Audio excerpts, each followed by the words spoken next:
господа, рад приветствовать вас на своем канале. Ну, погода у нас нормализовалась. Сегодня 27 февраля. А мы продолжаем мучить вот такую вот игрушку. В конечном итоге мне удалось его отстроить. Вылезли кое-какие болячки. Хотя существует много противников обкатки моторов в бочке. Но типа ему надо под нагрузкой. У нас обороты вот так. Вода бурлит вот так.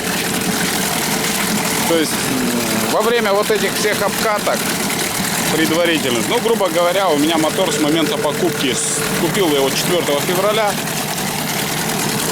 На данный момент он у меня накатался в бочке уже, грубо говоря, на 6 часов.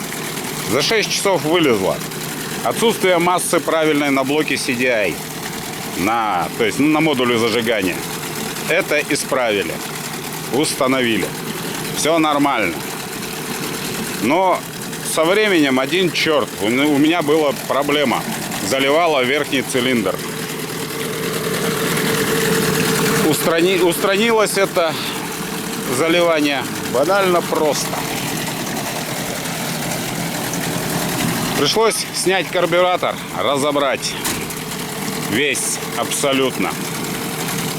Установить правильно все уплотнения. Верхняя крышка на карбюраторе. Сейчас покажу.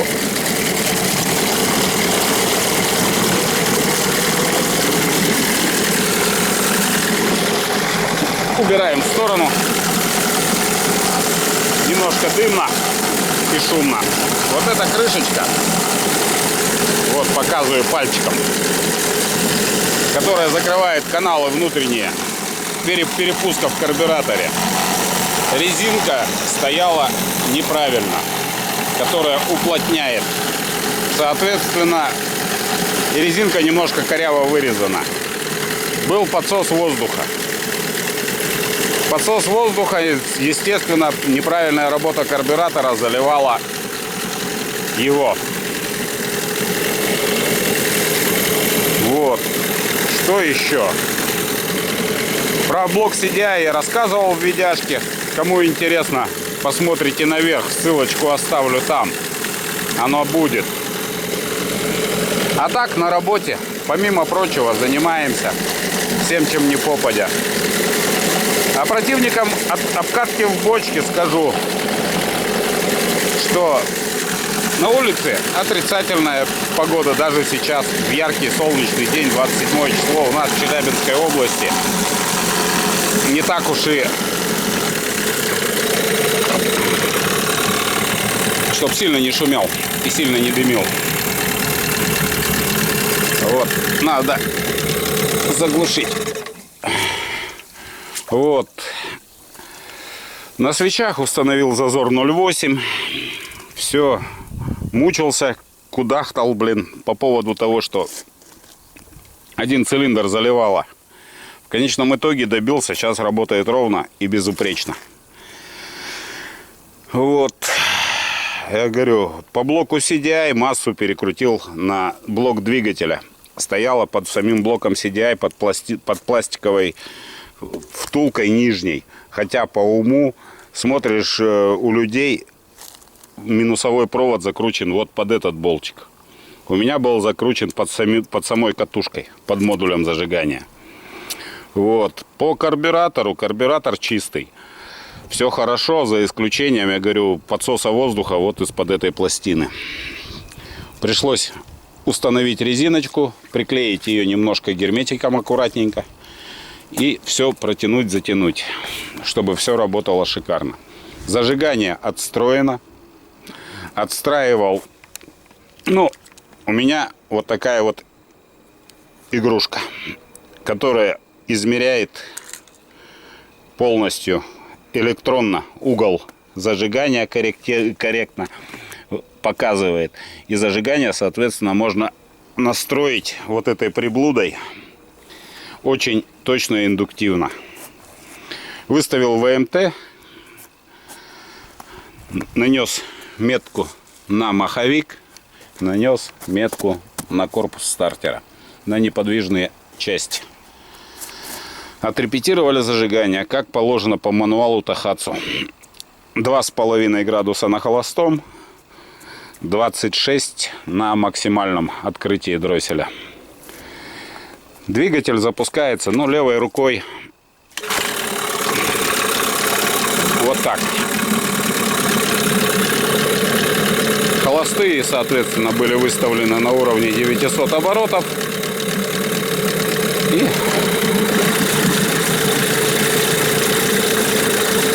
потихоньку дальше катаем.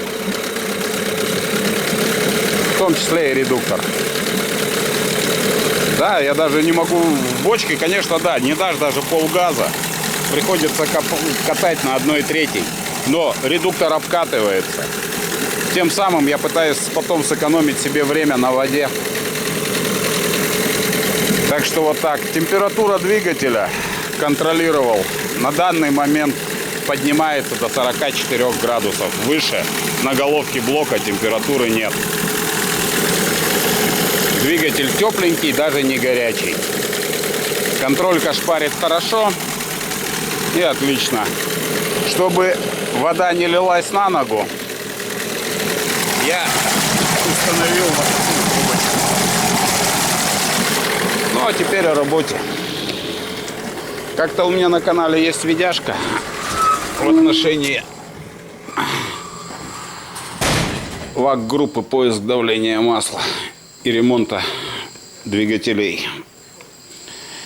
У нас существует вот такой вот двигатель, вот такой автомобиль Audi Q5.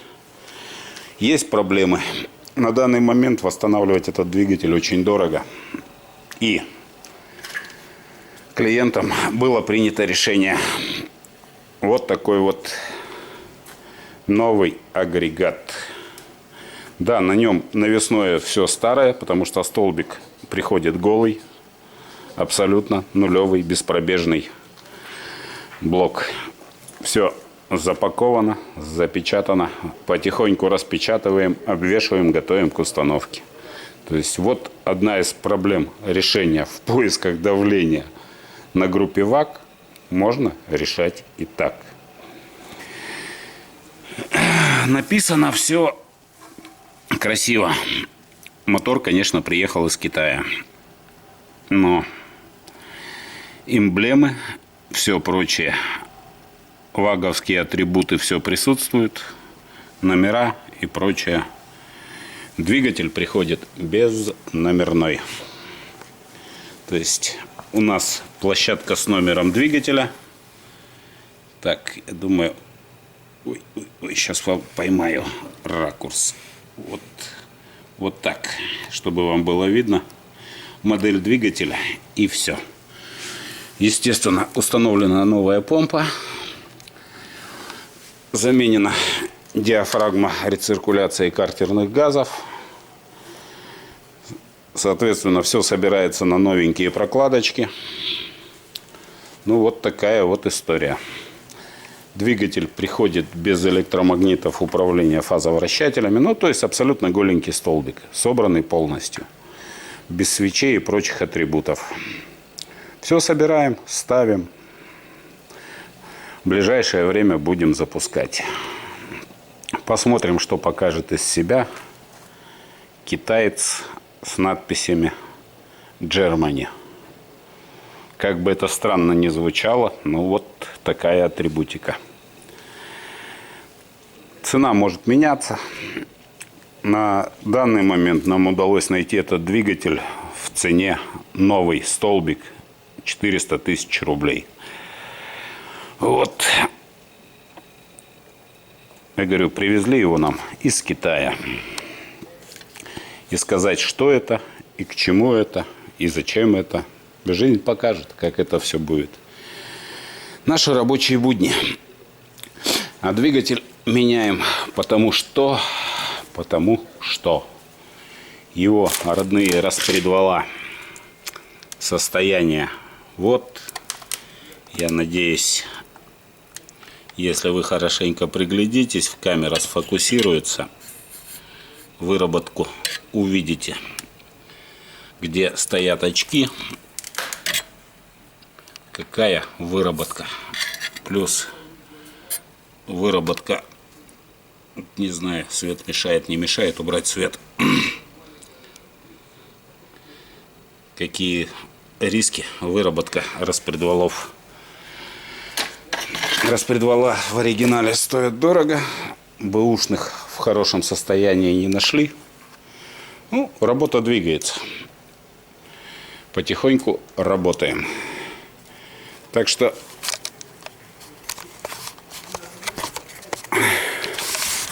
друзья мои,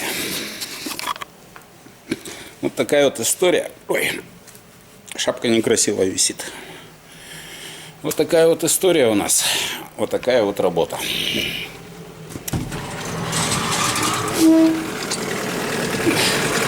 Мотор у нас продолжает кататься. Дымим, пердим. Выжигаем обкаточную топливную смесь. За всем следим.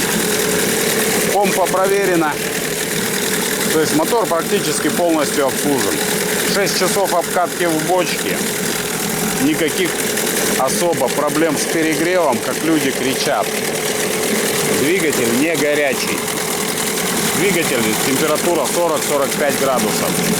Вода, ну, воду не замерял, но вода градусов 20 на ощущение. Прогрелась до 20. Сейчас еще полчасика он у меня покатает, воду погреет. Будем менять воду в бочке. Проблема в том, чтобы не было большой эмульсии. Все равно масло для обкатки брал Сианова TCW3. Обкаточная смесь 1 к 25. Но, блин, за 6 часов он у меня выкатал. Я развел ему 20 литров на обкатку. За 6 часов он у меня в бочке много не выкатал. Но от силы, сказать, литра 4-5. Не более того. То есть по сравнению с моим ветерком, он нифига его не кушает, бензин. Питается святым духом. Ветерок я продал в добрые руки. Ветерок у меня был в идеальном состоянии. Я, конечно, его не показывал на своем канале так сильно и активно, как я там с ним мучился, как я его доводил до идеального состояния. Но также у меня ветерок заводился с первой потяжки.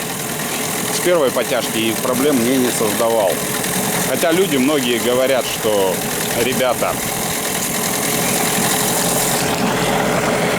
что обкатка в бочке и прочее, это нехорошо. Могу поспорить. Мое знание моторов, лодочных, нелодочных, двухтактных, скажем так, я знаком с 10 лет. Сейчас мне уже 50, даже с гаком. То есть общение мое с двухтактными двигателями началось в раннем возрасте. Это была Рига 77. Кто знает, кто, как говорится, приблизительно моего возраста, те могут сориентироваться и понять, о чем я говорю, что это такое. Это мотомопед с объемом двигателя 77 кубиков, мощностью 2,5 лошадиных силы. Следующее был Восход М2, потом был Юпитер 4, потом катался на отцовом Урале. Ну, Урал уже четырехтактный, там серьезный аппарат. И был кроссовый ЧЗ на финале, как говорится, моей юности. Плюс жили в деревне. Был двигатель ЗИД-2. Была молотилка собственного производства для того, чтобы делать комбикорм для животины, которая росла в деревне, которая нас обеспечивала всем. Молоком, яйцами и прочим мясом в том числе. То есть, ребята, что и как делать с двухтактными двигателями, я знаю не понаслышке. Плюс потом, как говорится, у меня был ветерок. Ветерок 8М Отличный мотор, советский. Да, единственный минус. Прожорливый, шумный крокодил. Жрет как не в себя. Да и едет, в принципе, неплохо. Единственное, что, как говорится, русские инженеры, мощность снималась на коленвалу, а не после редуктора.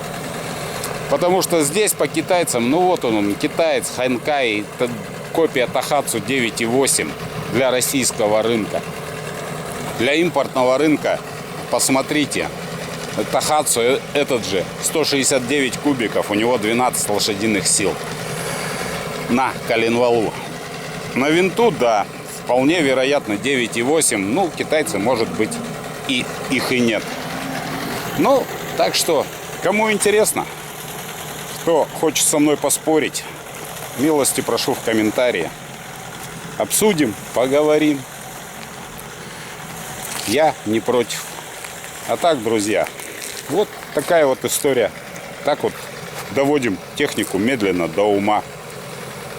Ставим лайки, не забываем. Подписываемся на канал. На канале будет еще много интересного. У кого есть вопросы по технике, в том числе по моторам, по лодочным, по автомобильным, задавайте. Отвечу всем. Всем добра, удачи. Рыбалку любите, на рыбалку ходите.